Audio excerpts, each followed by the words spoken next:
नमस्ते दोस्तों, welcome back to the Shreyas entertainment box. आप इस एपिसोड को देखने से पहले पिछले एपिसोड ज़रूर देख लें, जिसकी लिंक ऊपर कार्ड में और नीचे डिस्क्रिप्शन बॉक्स में मिल जाएगी। एपिसोड 9 के शुरुआत में हम देखते हैं बर्लिन को न्यूज़ देखते हुए, जहां उस पर झूठे और गलत इल्ज़ाम लगाए जा रहे थे। वो सारी बातें सुनकर नैरोबी बर्लिन से टेढ़ी तरीके से बात करती है, तो बर्लिन को बहुत गुस्सा आता है और नैरोबी का गला दबा देता है और कहता है, मैंने ऐसा कुछ भी नहीं किया, मैं बस एक रॉबर हूँ और मेरा यही काम है। फिर बर्लिन को याद आता है वो उस कार में कभी बैठा ही नहीं था, तो उसके जैकेट का बटन कार में कैसे जा सकता है। बर्लिन को ये भी याद आता है कि एक रात डेनवर ने उसका जैकेट पहना था और तब वो उस कार में सोया हुआ था, इसलिए बर्लिन को लगता है डेनवर ने उसे जानबूझकर फंसाया है। डेनवर अपने ब्रेक टाइम में लॉकर रूम में आकर थोड़ी देर के लिए सो जाता है, जहां उसने मोनिका को छुपा रखा था।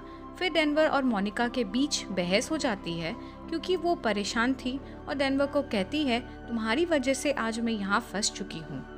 अब प्रोफेसर बाहर निकलकर एक पुलिस वाले कार पर नजर रखते हैं। उन्हें अपने आप को किसी भी तरह से पुलिस के हाथों पकड़े जाने से बचना था। जब पुलिस वाले कार से उतरकर कुछ खाने के लिए रेस्टोरेंट में जाते हैं, तब मौका देखते ही प्रोफेसर कार की लॉक को खोलने की कोशिश करते हैं। बर्लिन बिल्कुल गुस्से में था और पूरे म्यूजियम में डेनवर को ढूंढ रहा था। ऑस्लो और हेलसिंकी भी बर्लिन की मदद करते हैं डेनवर को ढूंढने में। नैरोबी उन्हें किसी भी तरह से रोकने की कोशिश करती है क्योंकि उसे डर था कि बर्लिन उनके हाइस्ट का प्लान खराब ना कर दे।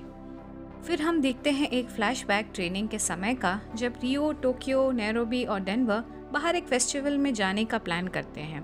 डेनवर ने उसी दिन चोरी छुपे बर्लिन का जैकेट पहन लिया था। खैर, अब इंस्पेक्टर रकेल प्रोफेसर को कॉल करती हैं, लेकिन वो फ़ोन नहीं उठाते क्योंकि वो तो वहाँ पर थे ही नहीं। प्रोफेसर पुलिस की कार की लॉक को किसी भी तरह खोल लेते हैं और कार में बैठ जाते हैं। जब पुलिस वाले वापस आने लगते हैं, तो प्रोफेसर उनके कार के अंदर से वॉकी टॉकी पर एक झूठी खबर देते हैं कि एल्केंट्रा में एक रॉबरी हो रही है।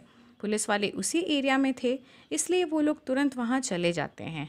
और दूसरी तरफ कैंप में जंकयार्ड के मैनेजर ने प्रोफेसर का स्केच बनवा दिया था।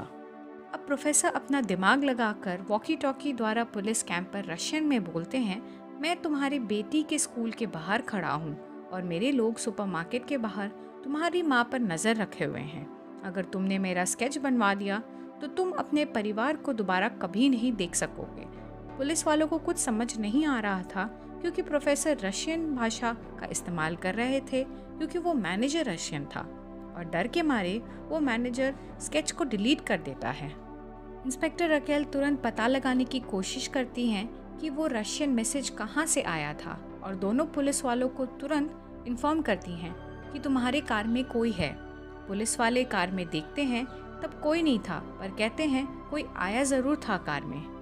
इंस्पेक्टर रकेल कहती हैं उनके आसपास के इलाके में एक आदमी को ढूंढने के लिए जो लगभग 40 साल का है, जिसके चेहरे पर दाढ़ी है। बर्लिन डेनवर को ढूंढते ढूंढते वॉशरूम के पास पहुंच जाता है और उससे पूछता है, क्या तुमने जानबूझकर मेरे जैकेट का बटन कार में छोड़ा था? और फिर कुछ ही देर में डेनवर को पता चल जाता है कि मोनिका अभी भी जिंदा है। डेनवर पर बर्लिन, ऑस्लो और हेलसिंकी गन पॉइंट कर देते हैं, पर कुछ ही देर में माहौल शांत हो जाता है और सब गन नीचे रख देते हैं। और तब टोक्यो भी वहां आ जाती है। वो भी मोनिका को देखकर शॉक हो जाती है। फिर बर्लिन से कहती है कि प्रोफेसर को तुमसे बात करनी है। प्रोफेसर बर्लिन से कहते हैं, तुम्हें कुछ ज़रूरी बात बताना है, और कहते हैं, मैंने ही कार में तुम्हारे जैकेट का बटन रखा था क्योंकि तुमने एक होस्टेज को मारा था और वही तुम्हारी पनिशमेंट थी। तब बर्लिन प्रोफेसर से मोनिका की बात कराता है, पर प्रोफेसर कहते हैं अब देर हो चुकी है और एक गुड न्यूज़ है तुम सबके लिए। अब हम अपने अगले प्लान पर आगे बढ़ सकते हैं। प्लान ये थी कि रॉबर्स बिना किसी को चोट पहुंचाए दीवार की तरफ ब्लैंक फायर करेंगे और फीमेल होस्टेजेस को चिल्लाने को कहेंगे, ताकि इस वजह से पुलिस वाले और बाकी के होस्टेजेस डर जाएं। इंस्पेक्टर रकेल प्रोफेसर को कॉल करके पूछती हैं कि तुमने ऐसा क्यों किया। प्रोफेसर कहते हैं, हम बस कुछ वेपन्स की टेस्टिंग कर रहे थे। रकेल कहती हैं, मुझे सारे होस्टेजेस के जिंदा होने की प्रूफ चाहिए, और प्रोफेसर इस बात के लिए मान जाते हैं और म्यूजियम में फ़ोन करके इस बात की खबर दे देते हैं और ये एपिसोड यही ख़त्म होता है। तो दोस्तों, आप सभी को ये सीरीज़ कैसी लग रही है? आप मुझे कमेंट सेक्शन में लिख कर ज़रूर बताएं, और अगर आपने मेरे चैनल को अभी तक सब्सक्राइब ना किया हो तो ज़रूर करें।